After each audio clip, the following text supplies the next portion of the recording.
जो मंजिलों को पाने की चाहत रखते हैं, जो मंजिलों को पाने की चाहत रखते हैं, वो समुद्रों पर पत्थरों की पुल बना देते हैं।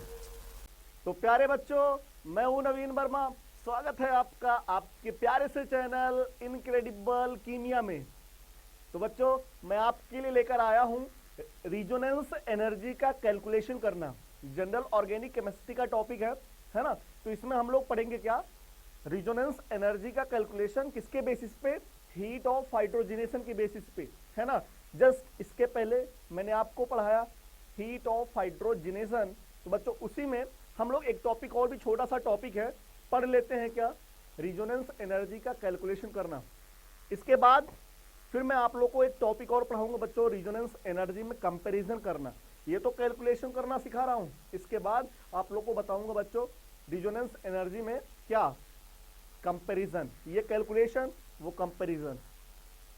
ठीक है, तो चलिए बच्चों स्टार्ट कर रहे हैं हम रिजोनेंस एनर्जी का कैलकुलेशन। ओके, तो हीट ऑफ हाइड्रोजनेशन के बेसिस पे बच्चों हम लोग रिजोनेंस एनर्जी का कैलकुलेशन करने जा रहे हैं। ठीक है, जैसे मान लीजिए बच्चों मैंने एक मॉलिक्यूल लिया और वो एल्कीन है ना।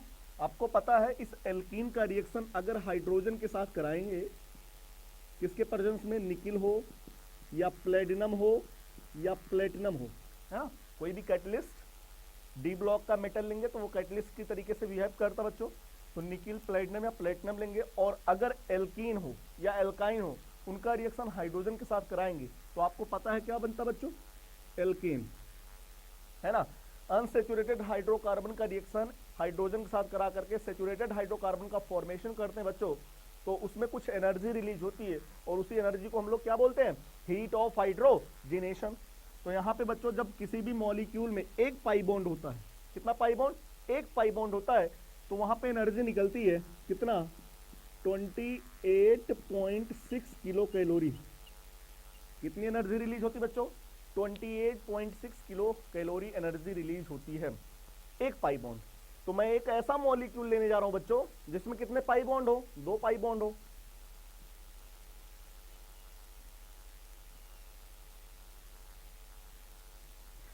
देखिएगा क्या इस मॉलिक्यूल में रिजोनेंस है क्या, नहीं बच्चों। Double bond single bond, single bond double bond, resonance नहीं है।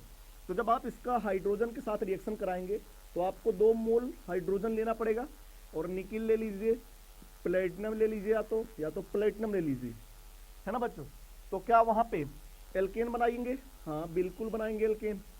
ठीक है, तो बच्चों यहाँ पे कितना हीट ऑफ हाइड्रोजनेशन रिलीज होगा, एक पाई बॉन्ड पे अगर एनर्जी 28.6 किलो कैलोरी निकल रही है तो 2 पाई बॉन्ड पे कितना निकलेगा बच्चों,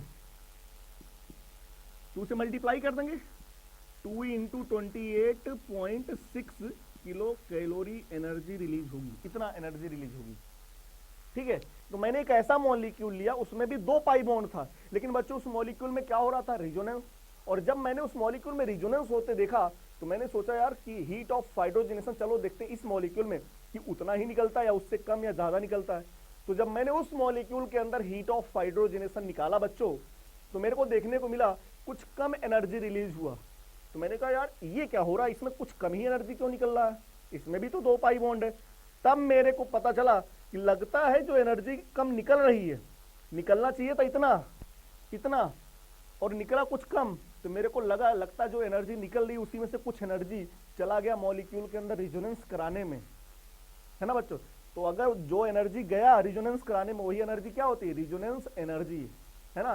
तो रिजोनेंस होने में जो एनर्जी कंज्यूम होती लगती है उसी को अपन लोग क्या बोलते हैं, रिजोनेंस एनर्जी। ठीक है बच्चों, तो चलिए देखिएगा बच्चों अगला मॉलिक्यूल, ये मॉलिक्यूल था मैंने, ठीक है। इसमें भी कितने पाई बॉन्ड है, 2 पाई बॉन्ड है।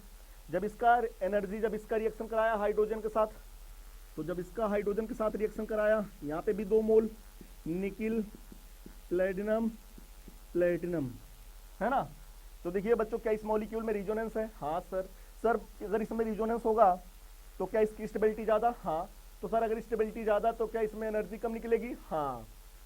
सर क्यों कम निकला बच्चों, जो कम निकला ना, जो थोड़ा बहुत कम हुआ है वो एनर्जी इसके अंदर रिजोनेंस कराने में लग गई, तो उसी एनर्जी को क्या बोल रहे हैं, रिजोनेंस एनर्जी। ओके सर, देखिएगा फिर आगे क्या बना बच्चों, ये बना।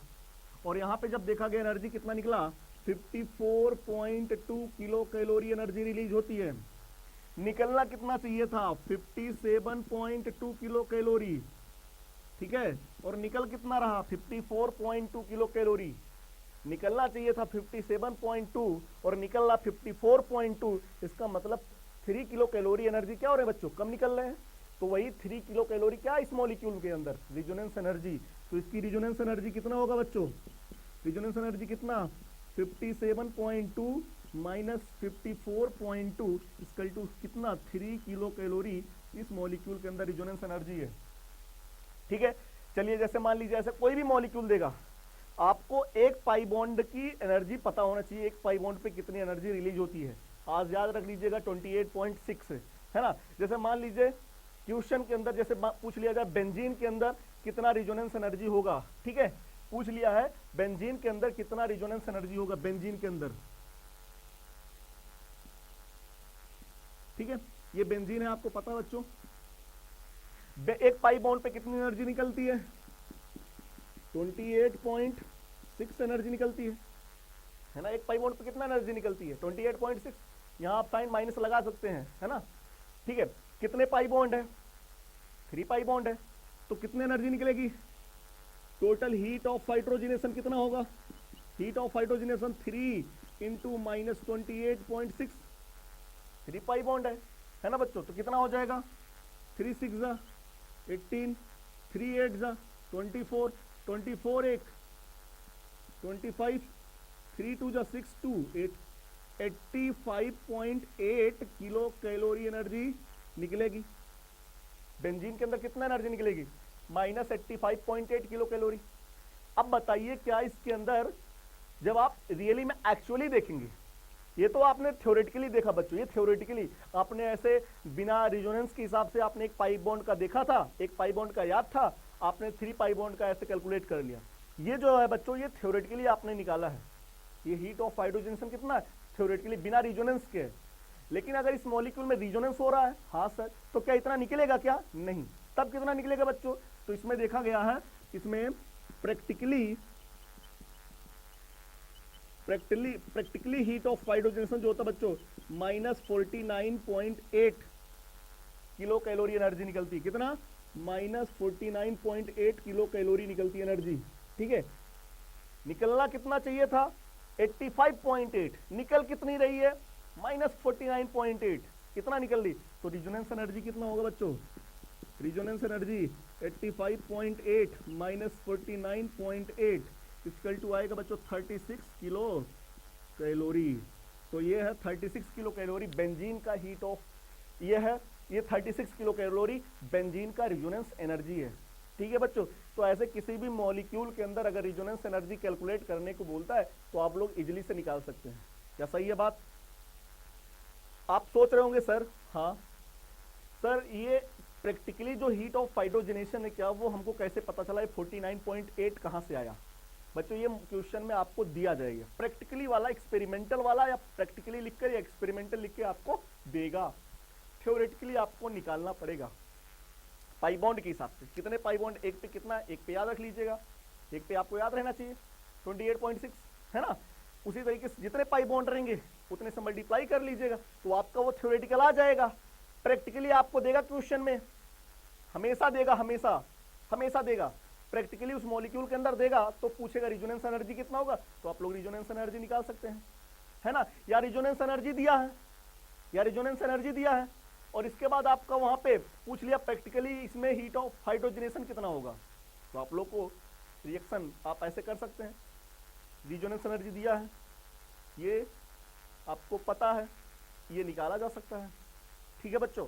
तो मुझे लगता है ये आपको रिजोनेंस एनर्जी कैलकुलेट करना आ जाएगा किसी भी मॉलिक्यूल के अंदर।